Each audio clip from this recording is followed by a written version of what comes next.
దామోదరం అనేక వ్యాపారాలను నిర్వహిస్తూ డబ్బు సంపాదించడానికి ప్రయత్నిస్తున్నాడు. అయితే అతనికి ఎవరూ సహాయం అందించకపోవడం వల్ల అతని జీవితంలో ఒంటరితనం అధికంగా ఉంది. ఇక్కడ పార్వతమ్మ అనే వృద్ధురాలి జీవితంలో కూడా కష్టకాలం ప్రచారంలో ఉంది. ఆమె తన కొడుకుతో కలిసి అనేక బాధలను ఎదుర్కొంటూ కుటుంబ విలువలపై దృష్టిని పెంచుతోంది. ఈ క్రమంలో ఆంజనేయ స్వామి దామోదరుడికి ఆశను అందిస్తున్నట్లు కనిపిస్తోంది. స్వామి అతనికి ఆహారం అందించి దామోదరుడి జీవితంలో సానుకూల మార్పు తీసుకువస్తాడు. అలా జరిగే మధ్య పార్వతమ్మ తన కొడుకుతో జరుగుతున్న గొడవలు, అనుమానాలు మరియు దోపిడీతో సంబంధించిన బాధను వ్యక్తం చేస్తోంది. ఆంజనేయ స్వామి పట్ల ఆమె అందిస్తున్న నమ్మకానికి ఇది అద్దం పడుతుంది. దామోదరం ఆహారాన్ని అందుకున్న సమయంలో అతనికి ఇచ్చిన ఆర్థిక మరియు శారీరక సహాయాన్ని ఆయన ఎలా అభినందిస్తున్నాడో సూచిస్తున్నాడు. ఆహారానికి కృతజ్ఞతలు తెలుపుతున్న అతని ఆనందం స్పష్టంగా కనిపిస్తోంది. అయితే రంగ అనే వ్యక్తి దామోదరాన్ని బెదిరించి అతని ఇత్తడి సామాన్లు మరియు డబ్బులను దోస్తున్నాడు. ఇది దోపిడీకి సంబంధించిన దుష్ప్రభావాలను మరియు దామోదరానికి ఎదురైన ఇబ్బందులను స్పష్టంగా చూపిస్తుంది. అయితే పార్వతమ్మ యొక్క కష్టాలు మరియు రంగతో ఉన్న సంబంధం ఆమె గత అనుభవాలను చెబుతుంది. ఎంత కష్టపడినప్పటికీ రంగ ఆమెను అడ్డుకుంటున్నాడు.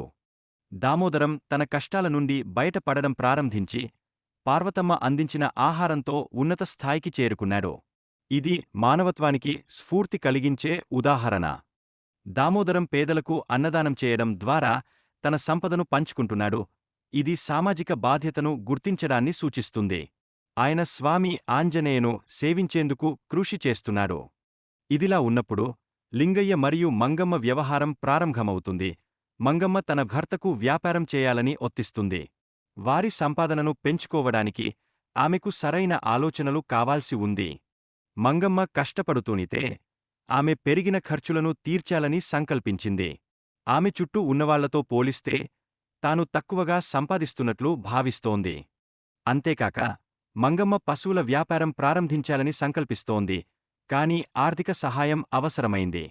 ఆమె పుట్టింటి నుంచి డబ్బు సంపాదించాలనే ఆలోచన కూడా ఆమెకు ఉంది. లింగయ్యకు పట్నంలో మంచి ఉద్యోగం పొందే అవకాశముంది. ఇది కుటుంబానికి సానుకూల భవిష్యత్తును నిర్ధారించగలదు. అతని భార్య కూడా ఈ మార్పుల పట్ల ఆసక్తిని ప్రదర్శిస్తోంది. లింగయ్య తన పశువులను అమ్మాలని తన స్నేహితుడి ద్వారా సలహా పొందుతున్నాడు. తక్కువ ధరలో పశువులను కొనడం ద్వారా మేక్ను వ్యాపార అవకాశాలు పొందగలడు.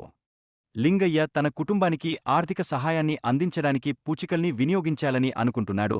ఇది యథార్థంగా వ్యాపారాన్ని అభివృద్ధి చేయడం అవసరం. లింగయ్య చంగయ్యకు డబ్బు ఇవ్వడానికి పశువులను ఉపయోగించాలనుకుంటున్నాడు. ఈ విధానం ద్వారా అతను తన కుటుంబానికి మరియు వ్యాపారానికి మద్దతు అందించడానికి ప్రయత్నిస్తున్నాడు. మంగమ్మ పశువులకు మంచి మేత అందించడం ద్వారా పశువులు బలంగా తయారవుతాయని, తద్వారా వారి ద్రవ్య లాభాలను పెంచడం ఎలా సాధ్యం అవుతుందో వెల్లడిస్తోంది. ఇక రంగులు వేసి పశువుల ఆకారాన్ని మార్చడం ద్వారా క్రూర మృగాలు వాటిని గమనించకుండా ఎలా ఉండొచ్చో చర్చిస్తోంది.